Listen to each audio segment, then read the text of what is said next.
মুরগির ঝাল মিষ্টি লটপটি নামটা যেমন মিষ্টি, খেতেও কিন্তু তেমনই টেস্টি। রেসিপিও যে এত সহজ, বারবার এটাই তৈরি করতে ইচ্ছে করবে। তেলে গোটা গরম মশলা ফোড়ন দিয়ে 1/4 কাপ পরিমাণ পেঁয়াজ কুচি দিতে হবে। পেঁয়াজটা হালকা ভেজে নিয়ে তাতে আগে থেকে লবণ, হলুদ, শুকনো লঙ্কা গুঁড়ো দিয়ে মাখানো চিকেন পিসগুলো দিয়ে দিতে হবে। লঙ্কা গুঁড়ো কিন্তু একটু বেশিই দিতে হবে, যাতে ঝাল ঝাল হয়। এবার পেঁয়াজ, রসুন, আদা, জিরে ভালো করে একসাথে বেটে নিয়ে মাংসের সাথেই দিয়ে দিতে হবে। এবার তাতে হলুদ, লবণ মাখানো আলুর টুকরোগুলোও দিয়ে দেব।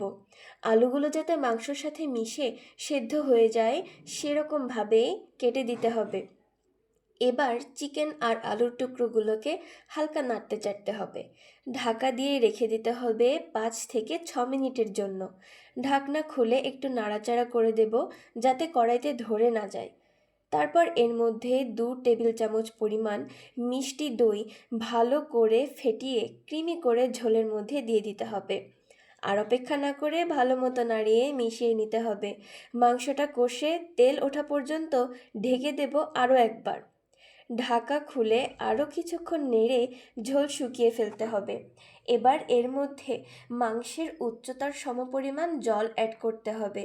এতে লটপটিটা ঝোলঝোল হবে। আর পিঠা, রুটি, পোলাও, পরোটা যেটা ইচ্ছা সেটার সাথেই খেতে সুবিধাও হবে, ঝোল কম পড়বে না।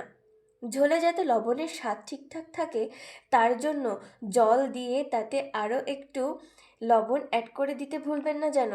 ঝোলের স্বাদ ইনট্যাক্ট রাখার জন্যে শেষ একবারের মতো ঢাকা দিয়ে ঝোলে জাল দিয়ে নিলেই রেডি মুরগির মাংসের ঝাল মিষ্টি লটপটি।